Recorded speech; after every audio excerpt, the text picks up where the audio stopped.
اللهم صل على محمد وعلى آل محمد كما صليت على إبراهيم وعلى آل إبراهيم إنك حميد مجيد. اللهم بارك على محمد وعلى آل محمد كما باركت على إبراهيم وعلى آل إبراهيم إنك حميد مجيد. اللہ تعالیٰ نے سال کے 12 مہینے بنائے ہیں اور 12 مہینوں میں سے 4 مہینے اشہر حرم ہیں، عزت کے مہینے، حرمت کے مہینے ہیں۔ اسلام سے پہلے بھی ان 4 مہینوں میں لڑائی، قتال، جنگ ممنوع ہو جاتا تھا اور لوگ 4 مہینوں میں لڑائی نہیں کرتے تھے۔ اسلام میں بھی ان مہینوں کا احترام ہے، ان کی عزت ہے۔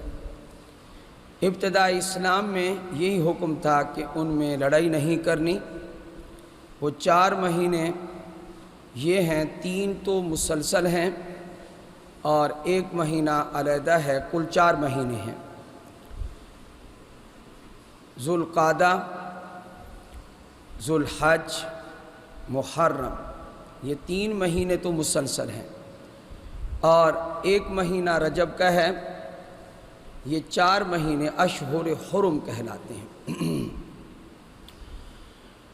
ان کی اب بھی عزت ہے، اسلام میں ان کا اب بھی احترام ہے اور یہ اس لیے بھی قابل احترام ہیں کہ اللہ تعالیٰ نے اپنے قرآن میں ان کو حرمت والے مہینے فرمایا ہے۔ منہا اربعۃ حرم، 4 مہینے حرمت والے ہیں اور عزت والے ہیں۔ ویسے بھی شوال، ذوالقعدہ اور ذوالحج یہ 3 مہینے حج کے شمار ہوتے ہیں۔ تو شوال، ذوالقعدہ، ذوالحج یہ اشہر حرم ہونے کی وجہ سے نہیں بلکہ اشہر حج ہونے کی وجہ سے بھی قابل احترام ہے۔ علماء فرماتے ہیں کم از کم آدمی ان مہینوں میں گناہوں میں کمی کر دے، یہ ان مہینوں کی عزت ہے، یہ ان مہینوں کا احترام ہے۔ ہم نے تو دن مقرر کر رکھے ہیں نا کہ یہ 11ویں ہے، یہ 12ویں ہے، یہ 40واں ہے اور یہ تیجا ہے اور یہ نذر و نیاز ہے، یہ فلاں ہے۔ شریعت میں یوں ہے کہ یہ اشہر حج ہیں، یہ اشہر حرم ہیں، یہ رمضان کا مہینہ ہے۔ شریعت میں یہ باتیں ہیں اور ہماری دوسری باتیں ہیں۔ شریعت کی لائن اور ہے، شریعت ہے، ہماری لائن ہے رسم و رواج والی، یعنی کہ رسم و رواج کے مطابق زندگی گزار رہے ہیں۔ خیر، اللہ جس سے چاہے گا سمجھ عطا فرمائے گا۔ آج بھی میرے پاس ایک فون آیا ہمارے اپنے وطن سے، ہم فلاں جگہ سفر کر کے جا رہے ہیں، مسئلہ تو بتائیں۔ مسئلہ تو تھا طلاق کے بارے میں کہ 2 طلاقیں دے تو کیا حکم ہے، 3 دے تو کیا حکم ہے۔ لیکن میں نے کہا آپ کہاں جا رہے ہیں؟ کہا ایک جگہ میں فلاں آدمی فوت ہو گیا تو اس کی کلخانی پہ جا رہے ہیں۔ تو میں نے کہا کہ چلو یہ بھی الحمدللہ کہ آپ نے مجھ سے جو پوچھا وہ شریعت کا مسئلہ پوچھا، کوئی اور نہیں پوچھا آپ نے۔ تو میرے بھائیو، دوستو، بزرگوں، ہم لوگ اپنے مزاج کو درست بنائیں۔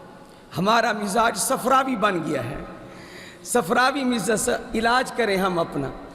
ذرا شریعت کو دیکھیں، ہم شریعت مطہرہ کیا کہتی ہے۔ یہ جو ذوالقعدہ کا مہینہ شروع ہوا ہے، اللہ اکبر کبیرہ، ذوالقعدہ کا مہینہ ایک تو حج کے مہینوں میں شامل ہے، دوسرا یہ ہے کہ یہ مہینہ ذوالقعدہ کا یہ حج کے مہینوں میں شامل۔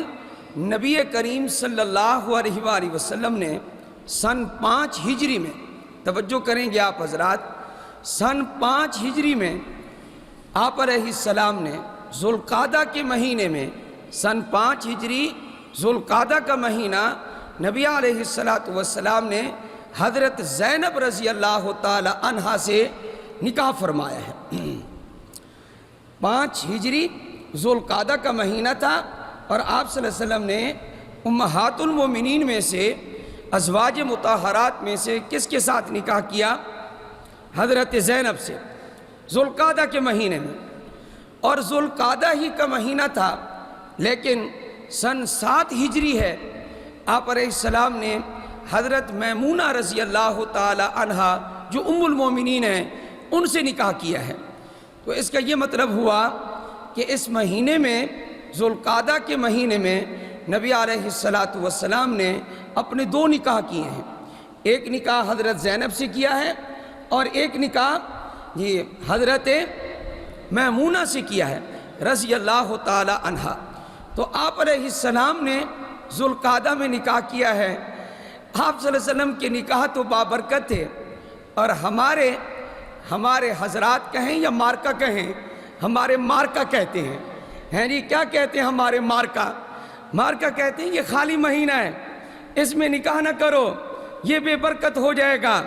یا تو نکاح کرتے ہیں شوال میں کہ یہ عید کا مہینہ ہے، یا پھر آگے ذوالحج میں کرتے ہیں۔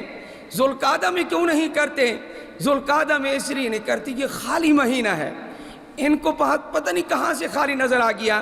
نبی علیہ السلام نے کتنے نکاح فرمائے؟ 2، ان کو خالی نظر آتا ہے۔ میں نے جو شروع میں بات کہی تھی تو بڑی کڑوی بات کہ ہمارا مزاج صفراوی بن گیا ہے۔ ہمیں اپنے مزاج کا کیا کرنا چاہیے؟ علاج کرنا چاہیے، مزاج کو ٹھیک کرنا چاہیے۔ ذوالقعدہ میں نبی علیہ السلام نے 2 نکاح فرمائے، اور یہ ذوالقعدہ کا وہ مہینہ ہے کہ نبی علیہ السلام 25 ذوالقعدہ کو مدینہ منورہ سے آپ صلی اللہ علیہ وآلہ وسلم نکلتے ہیں، تشریف لاتے ہیں، اور آپ علیہ السلام ہفتے کا دن ہے، 25 ذوالقعدہ ہے، آپ صلی اللہ علیہ وسلم ذوالحلیفہ میں آتے ہیں اور رات کو وہیں قیام کرتے ہیں۔ آپ علیہ السلام دوسرے دن ظہر کی نماز پڑھ کر احرام باندھتے ہیں، احرام باندھ کر اپنی اونٹنی پر سوار ہوتے ہیں، اور آپ علیہ السلام پہلے سے اعلان کروا چکے ہوتے ہیں کہ ہمارے ساتھ جو شخص حج پر جانا چاہے وہ تیار ہو کر آ جائے۔ چنانچہ ذوالقعدہ کا مہینہ تھا، اور آپ علیہ السلام 25 کو مدینہ منورہ سے نکلے، اور اتوار والے دن نبی علیہ السلام نے ظہر کی نماز پڑھ کر احرام باندھ کے اونٹنی پر سوار ہوئے، اور سوار ہوتے ہی آپ علیہ السلام نے پڑھا لبیک اللہم لبیک لبیک لا شریک لک لبیک ان الحمد والنعمت لک والملک لا شریک لک۔ اس وقت سے یہ تلبیہ شروع ہو گیا، اور یہ تلبیہ کس نے آ کر بتایا؟ حضرت جبریل علیہ السلام نے فرمایا کہ یہ تلبیہ آپ پڑھیں، اور نبی علیہ السلام کو یہ بھی حکم دیا کہ آپ اپنے لیے جو احرام باندھیں وہ حج قران کا احرام باندھیں۔ حج کی ہیں 3 قسمیں، سب سے افضل حج وہ حج قران ہے۔ حج قران اس کو کہتے ہیں جو عمرے کا بھی احرام اور حج کا احرام ساتھ باندھا جائے، دونوں کی نیت اکٹھی کی جائے۔ تو نبی علیہ السلام نے اعلان فرما دیا، اے میرے صحابہ یاد رکھو، تمہیں میں اجازت دیتا ہوں، جو چاہے حج قران کرے، جو چاہے حج افراد کرے، جو چاہے حج تمتع کرے، لیکن نبی علیہ السلام کا جو حج تھا وہ حج قران تھا۔ اور آپ صلی اللہ علیہ وسلم کو حضرت جبریل علیہ السلام نے آ کر ایک ایک بات بتائی ہے کہ اس وقت یوں کریں، آپ اس وقت یوں کریں۔ نبی علیہ السلام نے اس مہینے میں ذوالقعدہ کی 25 تاریخ کو احرام باندھا ہے۔ یہ مہینہ کتنا بابرکت ہوا؟ یہ مہینہ بابرکت ہوا یا بابرکت نہیں ہوا؟ ساری چیز شریعت میں وضاحت کے ساتھ موجود ہے، ہمیں صرف اپنے علاج کی ضرورت ہے، ہم اپنے آپ کو درست کر لیں، باقی سب کچھ صراحت کے ساتھ موجود ہے۔